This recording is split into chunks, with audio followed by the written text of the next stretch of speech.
If this is the first time you've been over here since they've redone the terminal building, then this is kind of new. The food is provided by Holman's Table, which is the new restaurant over here on the other side of the building. And they opened up right around Super Bowl time, I believe, is what I understand. And we've had dinner here once and a couple times for breakfast. I highly recommend it. It's a great place to come for kind of an aviation-related dinner or breakfast.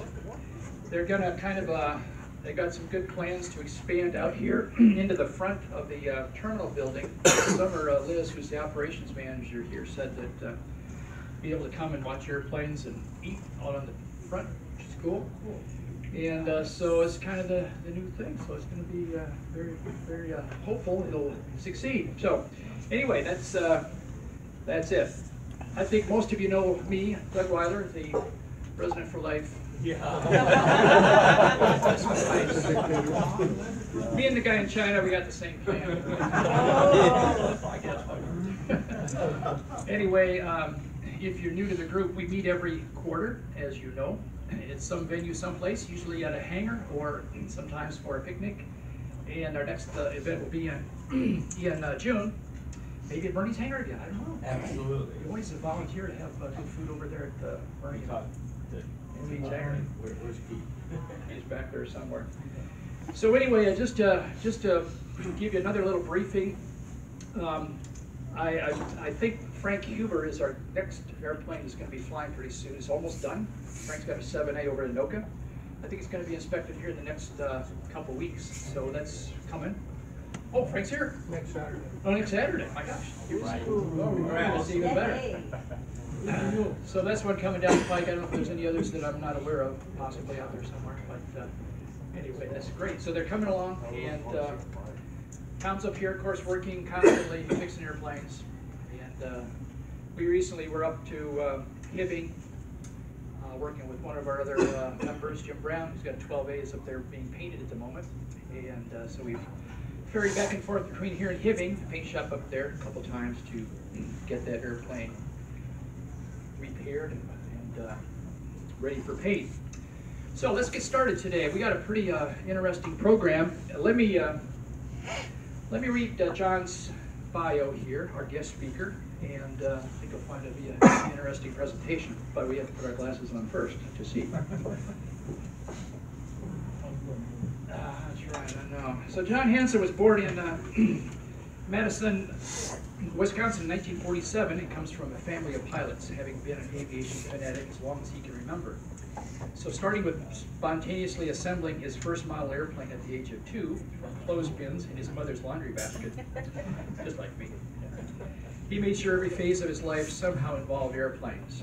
He bought his first real airplane at the age of 15 and has always either owned an airplane or been thinking about owning one, just like all of us here. John was raised in Ann Arbor, Michigan, where he attended public school. He attended the University of Michigan, where he studied aerospace engineering. While an undergrad at the university, he filled his flying time as a flight instructor and charter pilot. At the conclusion of his college junior year, at the age of 20, he was offered and accepted a position as a pilot at North Central Airlines. Remember North Central from way back when? John continued his college education at the University of Michigan part-time while he flew as an airline pilot, first finishing his bachelor's degree in aerospace engineering. He then was admitted to grad school at the University of Michigan, again attending part-time for 3.5 years, eventually obtaining his master's degree in aerospace engineering. His airline career lasted almost 40 years and included, through mergers, flying with under the airline banners of North Central Airlines and then Republic, and finally retiring from Northwest as a captain on the Boeing 747-400. Like all of us, he started at the very bottom of the seniority list at North Central on his hire date back in 1968, and over the next 39.5 years, gradually rose up to the very top of the seniority list at Northwest, where he spent 13 months as the #1 guy before eventually retiring in October of 2007. John currently lives in Northfield, Minnesota. He has owned 21 airplanes. He has a Stearman, not an RV, but we might convince him.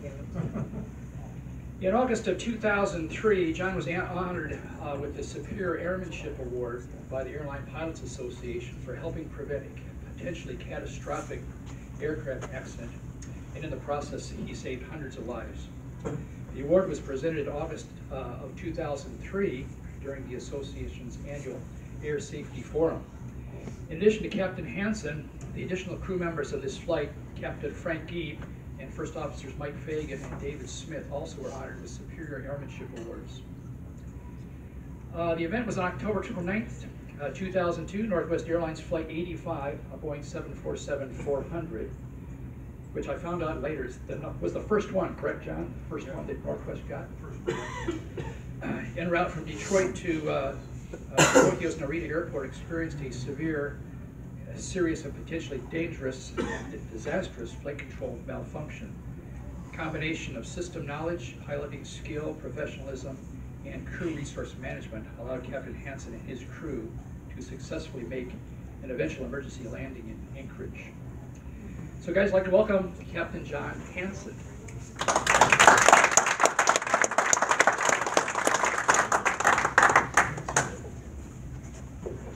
Thank you. Thank you. Well, thanks for having me.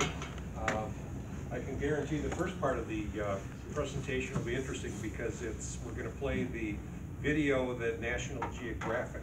You just get to sit and watch. Do they have a handsome guy play you? They have a much more handsome guy.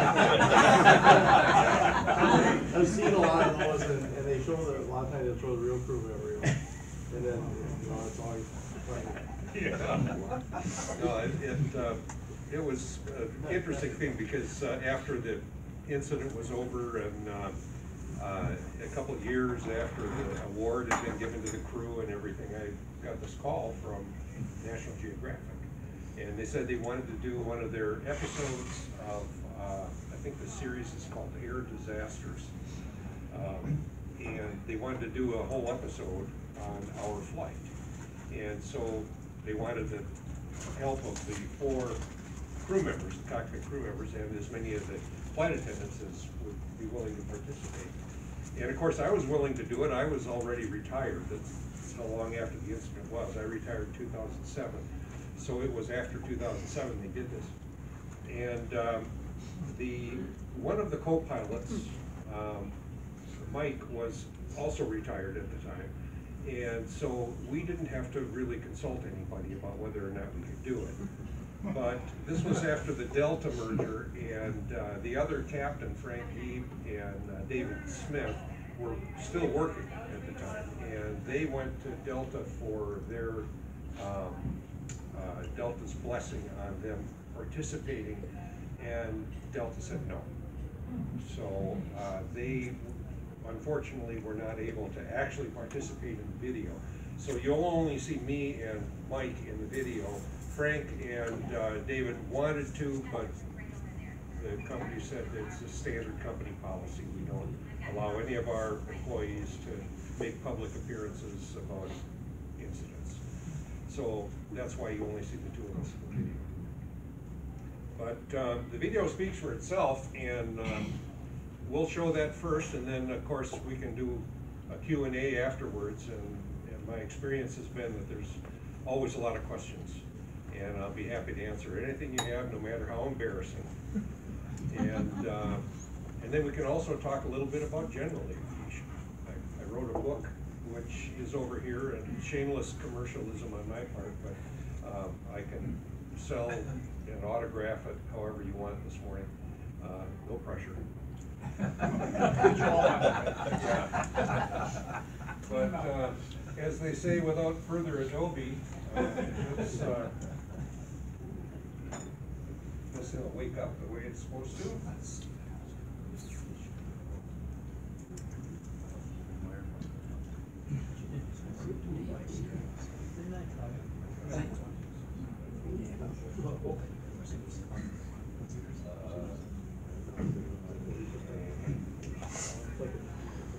Didn't I tell you this would happen? Yeah.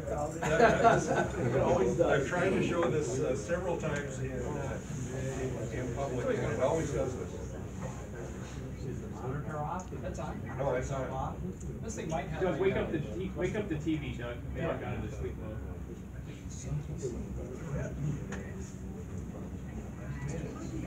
I'll shut the mic off so you can't hear me.